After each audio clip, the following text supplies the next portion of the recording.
तो last class में हम लोग संविधान की विशेषता और उसकी प्रस्तावना पर बात कर रहे थे कि संविधान की प्रस्तावना क्या है और संविधान की विशेषताएं क्या है। तो हमने देखा था प्रस्तावना जो है उस संविधान का पार्ट है या नहीं, इस पर बहुत सारे केस आए, बहुत सारी स्टडीज इस पर, या फिर सुप्रीम कोर्ट में क्या है बहुत सारे वाद विवाद आए, जिनमें से दो इंपॉर्टेंट है। पहला तो इंपॉर्टेंट वही है बेरुवारी केस 1960 वाला, और फिर इसके बाद 1973 वाला केशवानंद भारती बनाम केरल राज्य वाला। गोलकनाथ वाला भी इंपॉर्टेंट है, लेकिन ये दो केस क्या है बहुत ज्यादा महत्वपूर्ण है। इसके बाद हमने ये देखा कि जो क्या नाम जो संविधान है उसकी विशेषताएं क्या क्या है। तो हम लोग संविधान की जो विशेषताएं थी उनमें डीपीएसपी तक बात कर चुके थे कि भारत के जो नीति निर्देशक तत्व हैं वो संविधान की क्या है विशेषताएं हैं, और वहां तक हम लोग पहुंच गए थे। इसके बाद जो आता है संविधान की विशेषताओं में, संविधान की विशेषताएं, संविधान की विशेषताओं में इसके बाद जो आता है वो हमारा है फंडामेंटल ड्यूटीज, फंडामेंटल ड्यूटीज या फिर मौलिक कर्तव्य, मौलिक कर्तव्य। ये तो ये मूल संविधान में नहीं थे। मौलिक कर्तव्य जब संविधान लागू हुआ अर्थात 26 जनवरी 1950 को जब संविधान लागू हुआ, तब यदि संविधान लागू होने की डेट को ये क्या थे संविधान में शामिल नहीं थे। बाद में क्या किया गया, एक कमेटी बनी जिस कमेटी का नाम था स्वर्ण सिंह समिति, स्वर्ण सिंह समिति। इसकी सिफारिश पर, इसने रिकमेंडेशन दी थी, इसकी सिफारिश पर 42वें संविधान संशोधन 1976 के द्वारा क्या हुआ, संविधान में फंडामेंटल ड्यूटीज जोड़ी गई। सिफारिश किसने की थी, स्वर्ण सिंह समिति ने, स्वर्ण सिंह कमेटी ने सिफारिश की थी कि संविधान में क्या होना चाहिए, जिस प्रकार से मौलिक अधिकार हैं इस प्रकार से क्या होना चाहिए, नागरिकों के कुछ मौलिक कर्तव्य भी यहाँ पर होने चाहिए। तो स्वर्ण सिंह समिति की रिपोर्ट के आधार पर क्या हुआ, ये शामिल किए गए, फंडामेंटल ड्यूटी शामिल की गई। स्वर्ण सिंह समिति ने जो रिकमेंडेशन दी थी, इसने कहा था कुछ आठ मौलिक कर्तव्य थे, ये 8 मौलिक कर्तव्य क्या होने चाहिए, संविधान में होने चाहिए। सरकार ने क्या किया, सरकार ने 8 की जगह 10 मौलिक कर्तव्य को, 10 फंडामेंटल ड्यूटीज को क्या किया, संविधान में शामिल किया। तो जो मौलिक कर्तव्य हैं ये स्वर्ण सिंह समिति की सिफारिश पर आए थे, इन्होंने 8 की रिकमेंडेशन की थी, लेकिन सरकार ने क्या किया 10 इसमें शामिल किया। और वर्तमान में अगर देखा जाए तो वर्तमान में इनकी संख्या 11 है। वर्तमान में फंडामेंटल ड्यूटीज की संख्या कितनी है, 11 है। इनमें से जो 11वां है वो है 51 का टा में, अनुच्छेद 51 का टा में क्या है, 11वां मौलिक कर्तव्य है, जो यह कहता है कि प्रत्येक माता पिता अभिभावक या प्रतिपालक का यह कर्तव्य होगा कि वह अपने 6 से 14 वर्ष के बालकों को क्या कराएंगे, शिक्षा के अवसर उपलब्ध कराएंगे। वो क्या कराएंगे, शिक्षा के अवसर उपलब्ध कराएंगे। ये किसका कर्तव्य होगा, प्रतिपालक का, अभिभावक का या फिर माता पिता का एक कर्तव्य होगा। ये क्या करेंगे, 6 से 14 वर्ष के बालकों के लिए शिक्षा के प्रावधान या शिक्षा के अवसर उपलब्ध कराएंगे, ये यहाँ पर। इसके बाद जो फंडामेंटल ड्यूटीज हैं, जो मौलिक कर्तव्य हैं, ये बाध्यकारी नहीं है, ये बाध्यकारी नहीं है, अर्थात ये आप पर बाध्य नहीं है कि आपको क्या करना है, इनको फॉलो करना है ना। इनके लिए कोई कोर्ट में जा सकता है, यानी ये न्याय योग्य भी नहीं है, ना तो ये बाध्यकारी है ना न्याय योग्य है। ये आपकी शिक्षा और संस्कृति पर क्या करेंगे, निर्भर करेंगे। ये डिपेंड करेंगे आपके एजुकेशन पर एंड कल्चर पर कि आप क्या कर रहे हैं राष्ट्र के लिए। ये मौलिक कर्तव्य बताते हैं आपको क्या क्या करना चाहिए, क्या आपसे आशाएं की जाती हैं राष्ट्र के द्वारा कि आप क्या वहां पर करेंगे। तो ये चीज, तो ये न्याय योग्य नहीं है, आपके ऊपर बाध्यकारी नहीं है ये कि भाई नहीं आपको ये करना पड़ेगा, अगर आप नहीं करेंगे तो कोई बात नहीं। लेकिन यहाँ पर एक्सेप्टेशन ये की जाएगी आपसे कि भाई आप इनको क्या करें, फॉलो करें। तो फंडामेंटल राइट्स जो, फंडामेंटल ड्यूटीज जो है, मौलिक कर्तव्य जो है, ये मूल संविधान का पार्ट नहीं थे। ये क्या हुआ, स्वर्ण सिंह समिति की रिकमेंडेशन आई, और इस रिकमेंडेशन पर क्या हुआ, सरकार ने 42वां संविधान संशोधन जो हुआ था 1976 में, उसमें क्या किया, इनको जोड़ा और संविधान में एक नया पार्ट बना दिया गया, संविधान में एक नया भाग बना दिया गया, एक जिसको हम कहते हैं भाग 4 का, और एक नया अनुच्छेद जोड़ दिया, अनुच्छेद 51 का, और इसमें क्या रख दिया, फंडामेंटल ड्यूटीज इसमें रख दी। इनकी वर्तमान में संख्या 11 है, हमने डिस्कस किया है, लेकिन कमेटी ने रिकमेंडेशन दी थी 8 की, सरकार ने जोड़े 10, यानी तो ज्यादा जोड़े, और 11वां जोड़ा गया कब, 11वां जोड़ा गया 86वें संविधान संशोधन 2002 के द्वारा। 86वें संविधान संशोधन 2002 के द्वारा क्या जोड़ा गया, 11वां फंडामेंटल ड्यूटीज जोड़ा गया, जो क्या कहता है कि प्रत्येक प्रतिपाल अभिभावक का यह कर्तव्य होगा कि वह अपने 6 से 14 वर्ष के बालकों के लिए क्या कराएंगे, शिक्षा के अवसर उपलब्ध कराएंगे। तो ये फंडामेंटल ड्यूटीज जो है वो हमने कहां से ली है, यूएसएसआर से। इसका कंसेप्ट हमारे सामने आया है यूएसएसआर, जिसको हम वर्तमान में क्या कहते हैं, रूस कहते हैं। इसका विखंडन हो गया था 1991 में। 1991 में क्या हुआ, विखंडन हो गया था, इसको हम वर्तमान में रूस कहते हैं। यानी यूएसएसआर या फिर रूस से हमने क्या लिए हैं, फंडामेंटल ड्यूटीज हमने ली है यहां से। तो जो मौलिक कर्तव्य है इनके लिए हम कोर्ट में नहीं जा सकते, मौलिक कर्तव्य के लिए हम कोर्ट में नहीं जा सकते। नागरिकों के लिए, सामान्य व्यक्ति के लिए है कि वो क्या करेगा, उनको फॉलो करेगा। इनकी संख्या कितनी है, 11 है। अलग अलग इनकी संख्या वहां पर दी गई है। जब फंडामेंटल ड्यूटीज का पार्ट देखेंगे तब उस पर डिटेल में डिस्कस होगा कि क्या है, कितने हैं, 11 कौन कौन से हैं। तो ये फंडामेंटल ड्यूटीज भी क्या है, संविधान की एक विशेषता है जो बताता है कि संविधान की विशेषताओं में ये क्या है, संविधान जो बताता है कि नागरिक को क्या करना है क्या नहीं करना है, ये उसके सामने है। लेकिन ये बाध्यकारी नहीं है, इनके लिए आप न्याय के लिए नहीं जा सकते, ये बाध्यकारी नहीं है। डिपेंड करेगा कल्चरल एजुकेशनल बैकग्राउंड पर कि आप कैसे हैं, क्या है ये चीजें, ठीक। इसके बाद जो विशेषता है, इसके बाद जो विशेषता है वो विशेषता हमारी है स्वतंत्र न्यायपालिका।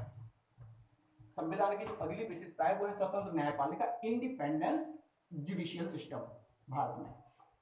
यानी जो न्यायपालिका है भारत की वो कैसी है, स्वतंत्र है। जो न्यायपालिका है वो कैसी है, स्वतंत्र न्यायपालिका। ये तो भारत में जो न्यायपालिका है वो कैसी है, स्वतंत्र है। अर्थात इस पर क्या नहीं होगा, इस पर किसी गवर्नमेंट का क्या नहीं होगा, हस्तक्षेप नहीं होगा, प्रेशर इस पर नहीं होगा। संविधान का आर्टिकल 50 ही कहता है, डीपीएसपी का जो आर्टिकल 50 है वही कहता है न्यायपालिका और कार्यपालिका में पृथक्करण, कि कार्यों में पृथक्करण। न्यायपालिका और कार्यपालिका में पृथक्करण या फिर उनकी शक्तियां जो हैं वो अलग अलग होंगी, ये बात करता है कौन, आर्टिकल 50। तो आर्टिकल 50 क्या कहता है, दोनों अलग अलग होंगी, स्वतंत्र होगी न्यायपालिका। और ये स्वतंत्र न्यायपालिका का कंसेप्ट जो लिया गया वो यूएसए से लिया गया है, अमेरिका से।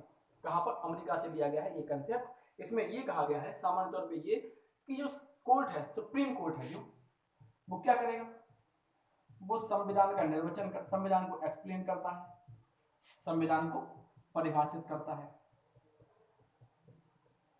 सेंट्रल स्टेट जो रिलेशन है या सेंट्रल स्टेट के मध्य जो क्या नाम विवाद हुए हैं उनको भी क्या करेगा, ये सुनता है।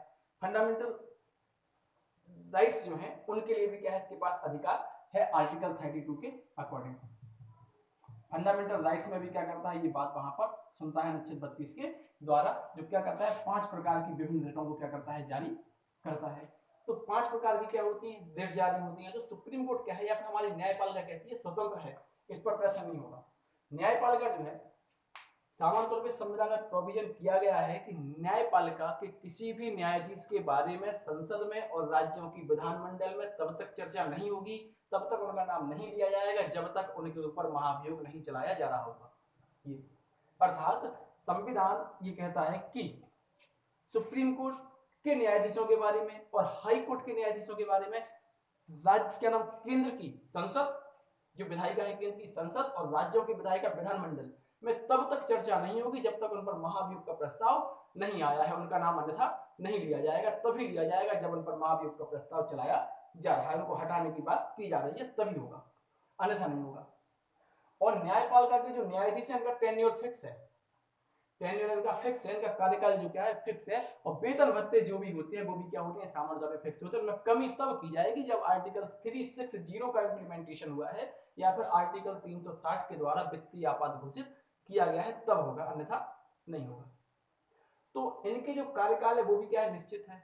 इनको हटाया जा सकता है महाभियोग के द्वारा, इम्पीचमेंट जैसी प्रक्रिया के द्वारा, इम्पीचमेंट या फिर महाभियोग जैसी प्रक्रिया के द्वारा हटाया सकता है। लेकिन सामान्य तौर पर इनको हटाने की प्रक्रिया कैसी है, कठिन है, इनके ऊपर कोई प्रेशर नहीं होगा। इसलिए कहा जाता है कि भारत की न्यायपालिका कैसी है, स्वतंत्र है, इंडिपेंडेंस है, जो हमने कहां से ली है, यूएसए से ली है। तो ये चीज कि न्यायपालिका क्या है, इनकी नियुक्ति जो होगी, इनकी नियुक्ति होगी, जो वेतन भत्ता होगा, ये सब संबंध में जो क्या है संविधान में स्पष्ट तौर पर प्रोविजन किए गए हर एक चीज पर। जो कोर्ट है, कोर्ट के न्यायाधीश की योग्यता क्या होगी, कोर्ट के न्यायाधीश की नियुक्ति कैसे होगी, न्यायाधीश का वेतन भत्ता क्या होगा, सब कुछ वहां पर लिखा हुआ है। इसलिए कहा गया है कि न्यायपालिका कैसी है, स्वतंत्र है। कानून बना सकती है संसद, संसद क्या कर सकती है, लॉ बना सकती है। यहाँ पर एक केस वो आया था NJAC, NJAC national judicial appointment system committee ऐसे ही कुछ था। इसको क्या कर दिया है, सुप्रीम कोर्ट ने खारिज कर दिया है कि ये गैर संवैधानिक है, ये गैर संवैधानिक है। इसका उद्देश्य ये था कि न्यायाधीशों की नियुक्ति करना, न्यायाधीशों की नियुक्ति करना, ये इसका काम था, जो कि सुप्रीम कोर्ट ने क्या किया कुछ साल पहले, 1.5 साल पहले क्या कर दिया, इसको गैर संवैधानिक बताते हुए इसको क्या कर दिया है, खारिज कर दिया है। तो अभी जो सुप्रीम कोर्ट में न्यायाधीशों की नियुक्ति होती है वो कॉलेजियम सिस्टम के आधार पर ही होती है। अभी हाल ही में जो हमारे अगले जो सुप्रीम कोर्ट के मुख्य न्यायाधीश होंगे वो कोई रमन्ना नाम के हैं, वो होंगे, शायद BS रमन्ना इनका नाम है, पूरा जो भी है। इनकी रिकमेंडेशन की गई है, इनकी रिकमेंडेशन की गई है कि ये क्या बनेंगे, हमारी CJI बनेंगे या फिर सुप्रीम कोर्ट के मुख्य न्यायाधीश बनेंगे इनके बाद, जो वर्तमान में इनके बाद क्या है, ये बनेंगे, रमन्ना नाम के कोई है। तो ये चीज, तो ये क्या है, स्वतंत्र है, इंडिपेंडेंस है, इसके कार्य में हस्तक्षेप नहीं होगा, कार्य में हस्तक्षेप नहीं होगा। अगला जो है इसमें कहता है कि भारत का संविधान कैसा है, नम्यता और अनम्यता का मिश्रण है। नम्यता और अनम्यता का क्या है, मिश्रण है भारत का संविधान। या फिर हम कहें कि जो संविधान है वो क्या है, नम्यता और अनम्यता का मिश्रण। मतलब इसको हम कहें, इसको हम कह सकते हैं कि भारत का संविधान कैसा है, कठोर है, लचीला है। कठोर है, कैसा है, लचीला है। या फिर हम इसको कह सकते हैं कि भारत का संविधान कैसा है, अंशतः कठोर है और अंशतः कैसा है, लचीला। ये है, अंशतः कठोर है, अंशतः कैसा है, लचीला है। ये दो चीजें, नम्यता अनम्यता का मिश्रण। सीधी सी बात है कि अगर हमें भारत के संविधान में संशोधन करना है तो वो संविधान हम आराम से भी कर सकते हैं या समस्या के बिना भी कर सकते हैं, या फिर ऐसे भी संविधान की प्रस्तावना में, संविधान का जो है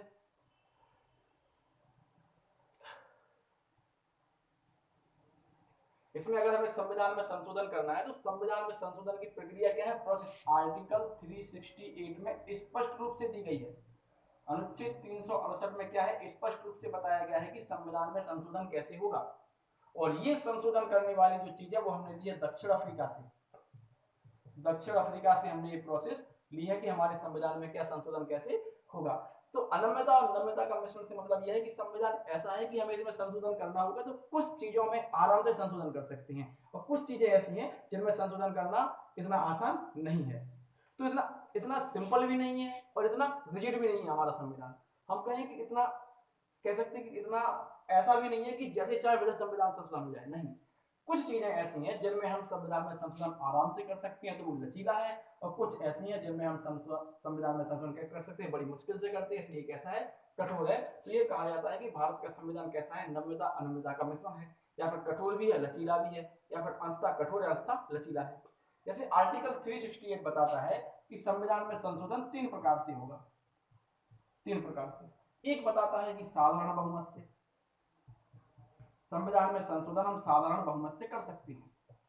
ये साधारण बहुमत से संविधान में संशोधन से मतलब है कि संशोधन की, संविधान की कुछ ऐसी चीजें हैं, कुछ ऐसे भाग जहां पर हम कर सकते हैं, किसी राज्य का नाम बदलना, ये साधारण बहुमत से हो जाएगा। उसकी सीमाएं परिवर्तन करना सिंपल मेजोरिटी से ये होगा। सिंपल मेजोरिटी का मतलब है कि उस दिन या फिर जो कुल सदस्य हैं उन सदस्यों के आधे से एक ज्यादा, या फिर उपस्थित और मत देने वाले सदस्यों के आधे से एक ज्यादा मेंबर से क्या होगा, यहाँ पर संशोधन होगा।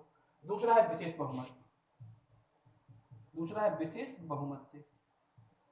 विशेष बहुमत से, इसको 2/3 बहुमत भी कहते हैं। 2/3 बहुमत से क्या होगा, संशोधन होगा। तीसरा होता है विशेष बहुमत